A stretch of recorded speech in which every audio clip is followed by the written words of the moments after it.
Hey guys, Weeknd here. This is going to be a Camille guide video. This is the first Camille guide video I've ever made. It's just going to be covering some of the basics of Camille's for those who have never tried Camille and would like to try her out. And in this video we'll be covering runes and masteries, item builds, skill orders, and how to trade in lane and how to team fight.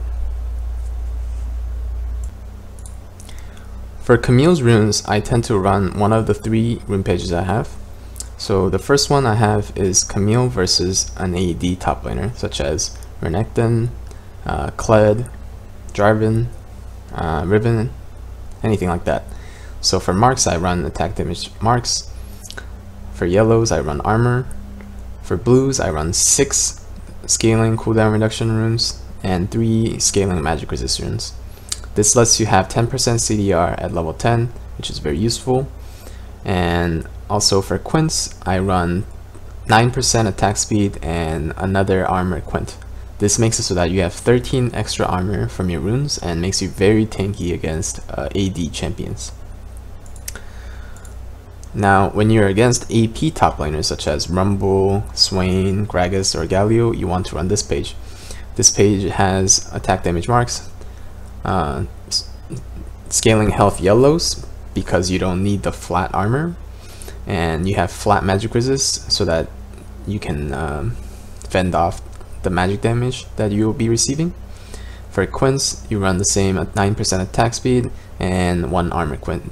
You might ask why I run another armor quint against the AP top laner. This is due to the fact that early game, even if you are laning against AP heavy top laners such as Swain, Gragas, or Galios, there's always auto tech involved in trading, and having that extra bit of armor definitely helps you out in trades. And the last page I run is Cam versus Mixed. Now this page is great against hybrid top laners such as Akali, Jax, and is also great against AP heavy junglers such as Elise or Nidalee, who will tend to dive you. And having that MR against Elise or Nidalee can definitely be a lifesaver. So to go through it again, we have AD marks, armor yellows, MR glyphs, 9% attack speed, and another armor quint. As for masteries, I pretty much run one page with slight variations. As for the ferocity tree, we have the attack speed fury, which is very good. Fresh blood, I run this in most matchups. I do run feast against range matchups just because you don't get to fully utilize fresh blood's effectiveness against range people such as Kennen, Jace, or Swain, something like that. Against those top laners, it's better to take feast. And natural talent is just very good. It scales very well with Camille because Camille benefits a lot off of flat AD. And for battle chance, it's a clear-cut choice out of these three, just because bounty hunter is very unreliable and double-edged sword, it makes you too squishy. And we have armor penetration, battering blows, self-explanatory, and we have fervor battle for our Keystone Mastery. And Camille should not ever run any mastery other than fervor in the top lane, just because it synergizes so well with her. If you do a auto Q, you already have your fervor fully stacked, and since Q cancels your auto animation, it's very synergetic with Camille. And the rest 12 points, I always put this into resolve. Cunning doesn't really cut it. Resolve, definitely you need that to make yourself tankier. Recovery, I definitely tend to favor this over unyielding, just because I don't tank. Camille's not really a tank, and you don't stack that much armor and magic resist. And as for the second tree, this is a toss-up between Tough Skin and Siege Master. So the reason why this is a toss-up is because in certain matchups, Siege Master is very useful. And the reason why I take Siege Master is because, for example, if you're against a Renekton Elise or Pantheon Elise, something like that, that are very strong at diving you under tower, this mastery is very good. And this is also very useful against top laners that will just constantly shove you in. Prime example is Renekton and Pantheon, just because they will tend to shove you in and try to dive you, and this mastery is a godsend when you are getting those 2v1, just because it gives you 8 armor and magic resist. And Tough Skin is definitely good against matchups that you will be getting autoed a lot, such as Jace matchup, Cannon matchup, a lot of ranged top lane matchup you will get autoed a lot, and Tough Skin is good in those scenarios. So just ask yourself before the game, will you be getting dove, will you be getting autoed a lot, and you can take either one depending on your answer. And as for the third tree, Runic Armor is definitely the way to go. It synergizes very well with your W healing and your passive shield, and also you will be starting Corrupting Potion a lot, and that is very good with Runic Armor. As for the third tree, it's a toss-up between Insight and Fearless. I have been running Fearless a lot in some of my matchups. Fearless is actually very strong in terms of trading, just because it makes you a lot tankier for 2 seconds, but it does have a 9-second cooldown. So I wouldn't not run Fearless in matchups where you will be constantly trading, such as Jace or Cannon, who will be just constantly autoing you, and Fearless is not as effective in those matchups compared to, say, Renekton matchup, Riven matchup, where you're not constantly trading. It's more like you're trading based off your and the enemy opponent's cooldowns. And Insight, it's very good. It reduces TP cooldown and Flash cooldown, and I would definitely take this in matchups such as Cannon or Jace, where Fearless is not as effective. And that's gonna be it for the Runes and Masteries. For item build for Camille, let's start with the basic. The starting items on Camille is mostly going to be split into 2 different items. In most melee matchups, I tend to start Corrupting Potion. Corrupting Potion is very good with Camille. You do tend to run out of mana after trading extensively, and the fact that you can get your mana back with Corrupting Potion means that you have more sustain due to you having more W. And the other choice that I would take is Doran Shield. This item is very good against range matchups such as Jace or Cannon, who's going to be constantly auto-attacking you and refreshing the Doran Shield health regen passive. And it's also very good against dot damage dealers such as Swain or Rumble, who take Deathfire Touch, because those dot damages reapply the Doran Shield passive with each tick.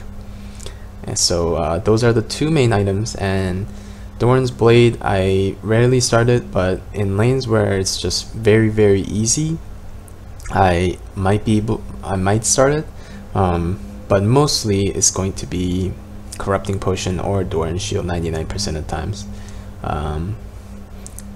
And let's look at the core builds. The first item that you will want to finish is Trinity Force, and this is because Trinity Force synergizes with Camille super well.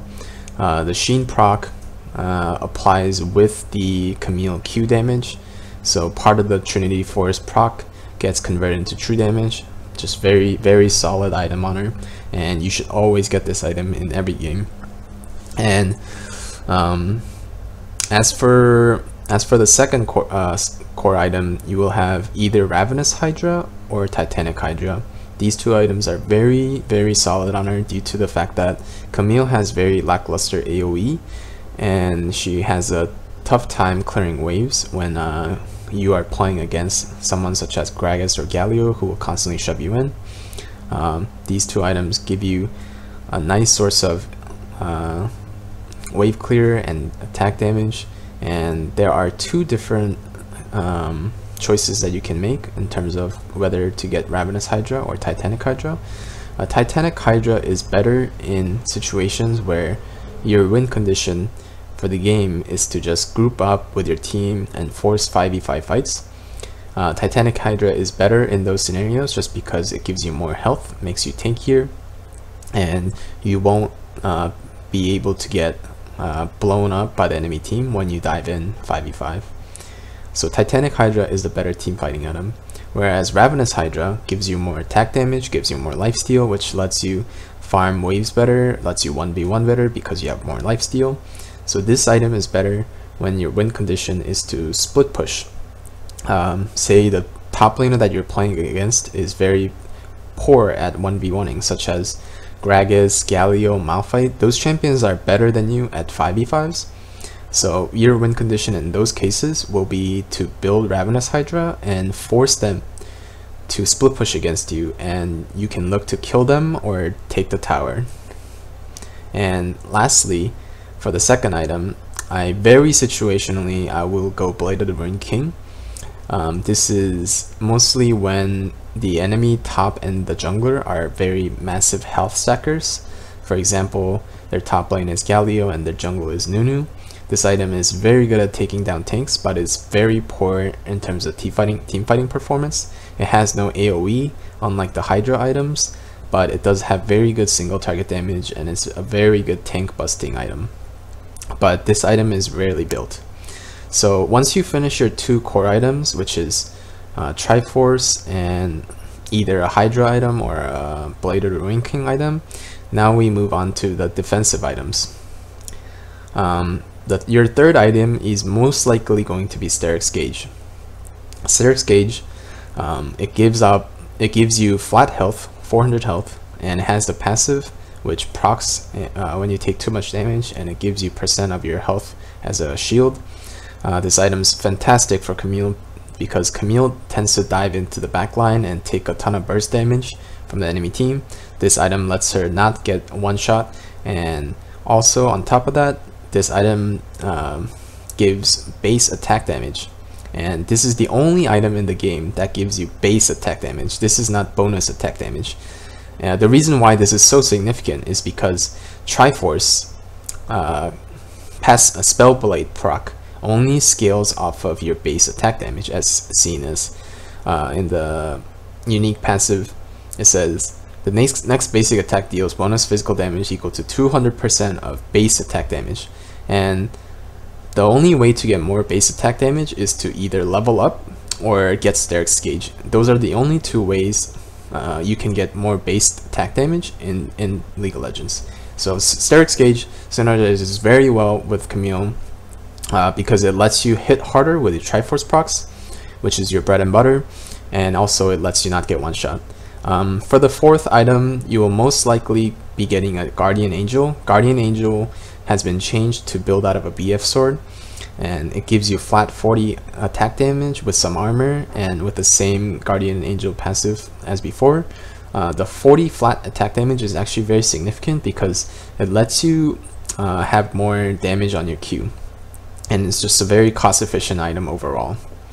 And Maw is a situational item.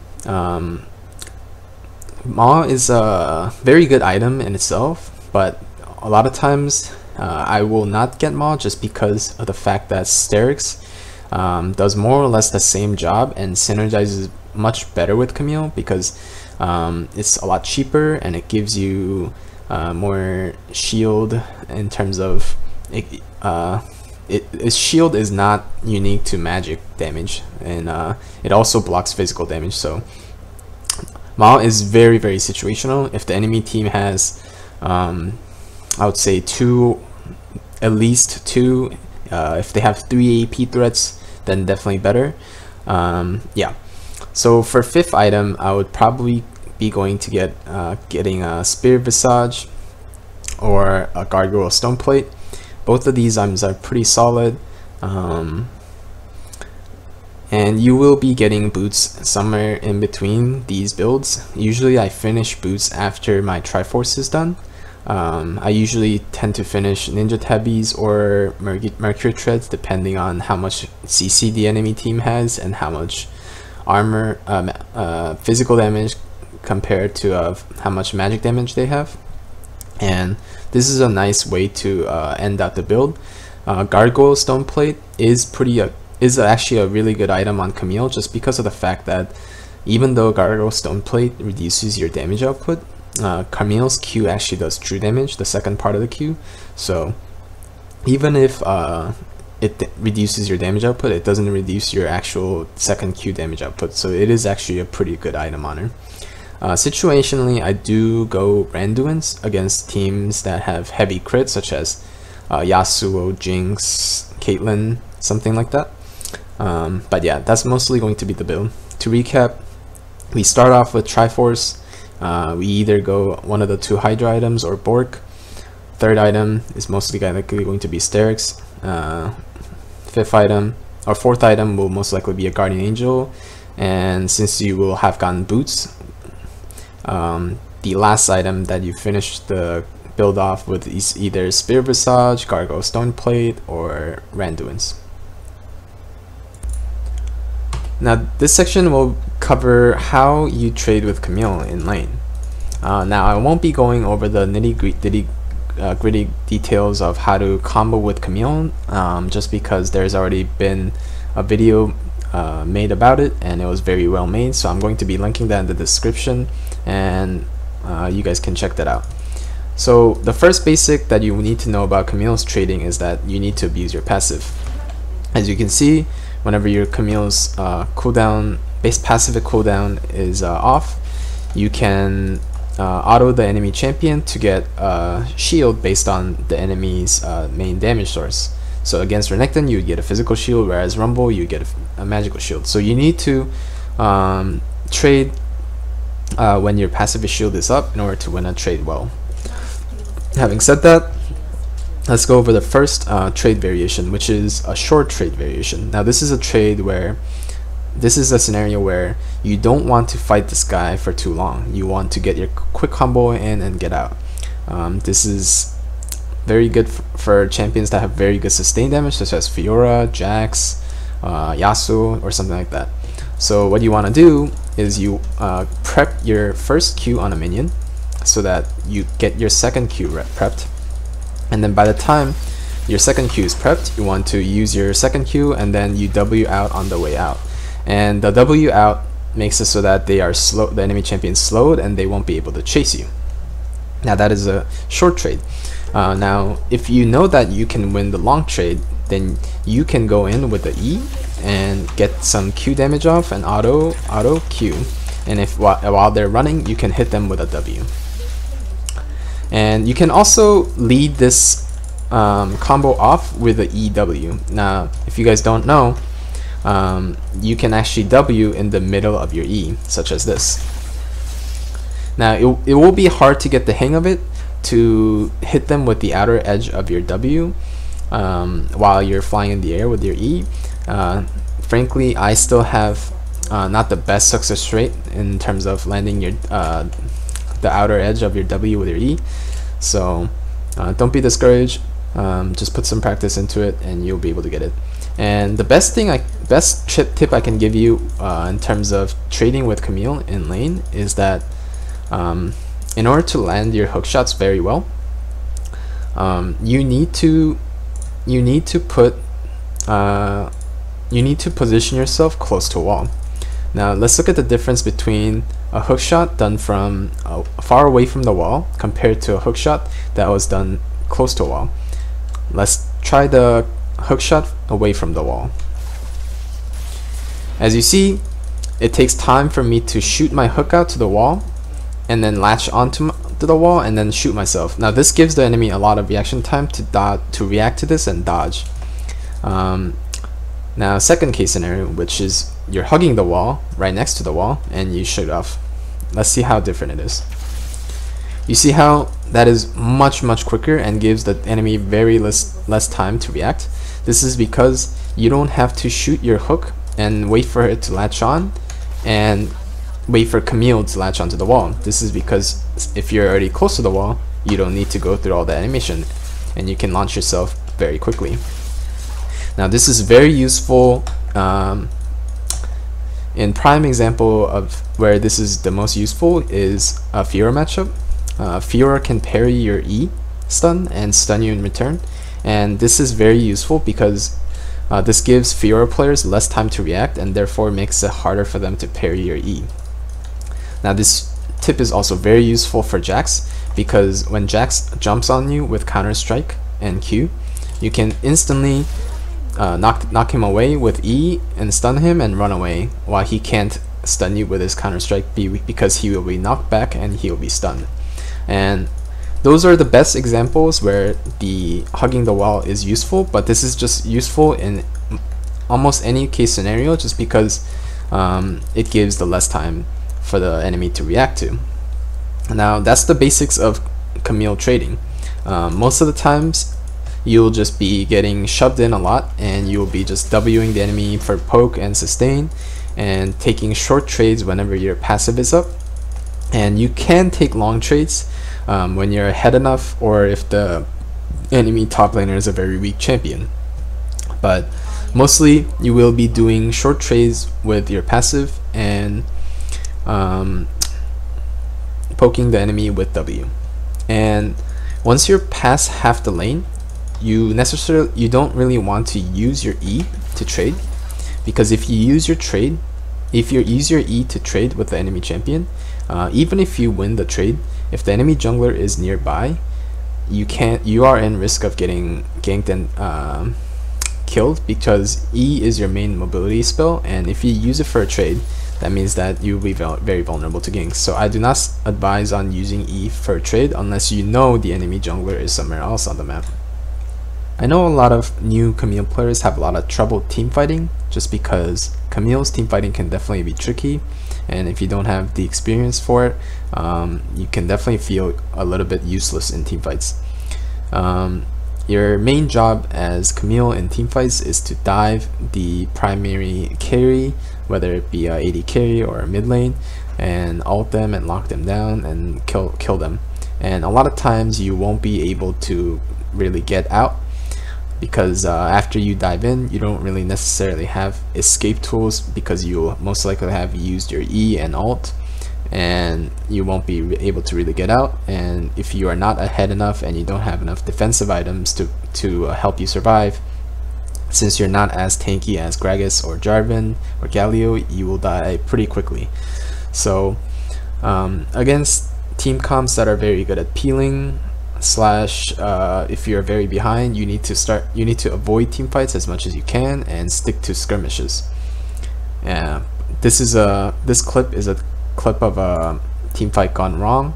I was pretty fed on Camille. I was 10-8, but the enemy Draven was very fed. And let's roll the clip. Let's see what happens. So a team fight breaks down mid, TPN. The Draven is the primary target. I tried to E onto him, but the Blitzcrank blocks it. I ult the Draven to try to kill him, but the whole enemy team converges on me and they kill me before I can kill the Draven. And I end up dying, and even though we killed Draven, their team did too much damage to us for us to win that team fight. And this is a primary example of how Camille tends to fall short in certain team fights. And this game is a prime example of Camille's split push win condition. Camille is very flexible as a champion because she can both split push and both team fight, and in this case split push would have been better, but sometimes you are forced into these bad team fights where your teammate gets caught out or your teammate engages and you're forced to TP and you fight. And this is just an example of how Camille's team fight can fall short. As for our next example, I will show a team fight example gone right. Now this is an example of team fighting gone right with Camille. As you can see from the team comp here, the enemy team has Vladimir, TF, Ashe, Nunu, and Alistar, and my primary target on this team will be Ashe, just because Vladimir has his Sanguine Pool and his Zhonya's. Nunu is too tanky, so is Alistar, too tanky. TF also has Zhonya, same as Vladimir, so all four of these targets are unviable for me to go for. Ashe, on the other hand, is a very immobile carry, and she has no way to really get out of my ult. So let's roll the clip here and see what happens. Zhonya's, he does. I need to go for the Ashe. So I say to myself, I need to go for the Ashe because TF has Zhonya's. So I E onto the Ashe, and look how I utilize my ult in this team fight. If you guys did not catch that, let's replay it. So as soon as I E onto the Ashe, I know that they have Alistar and they have a bunch of teammates around him who will try to help the Ashe. And I know that as soon as I get on the Ashe, the Alistar will try to headbutt me away from the Ashe. So what I do to finish the Ashe is ulting onto the Ashe to dodge the Alistar headbutt. Camille's ultimate is actually very helpful in teamfights because it works as a mini Fizz-E. It makes you invulnerable and untargetable, and you can actually dodge a lot of CCs such as Orianna ult, Alistar headbutt, things such as that. And in this case, I perfectly showcase how I use my ult in order to dodge CC. I ult and I dodged the Alistar headbutt, and I was able to kill the Ashe. And with their primary AD carry gone, they have no chances of winning this fight. And with their support and AD carry dead, and with all of our team alive, we go for the Baron and we secure the Baron. And that concludes our first Camille guide. I just covered the basics on this video, and there will definitely be more in-depth matchup guides against tough matchups in top lane and against tough junglers. And I will be uploading more full game commentary on what decisions I made during the game and why I made them. And I hope you guys enjoyed this video. Thank you for watching, and you can expect more detailed guides in the future.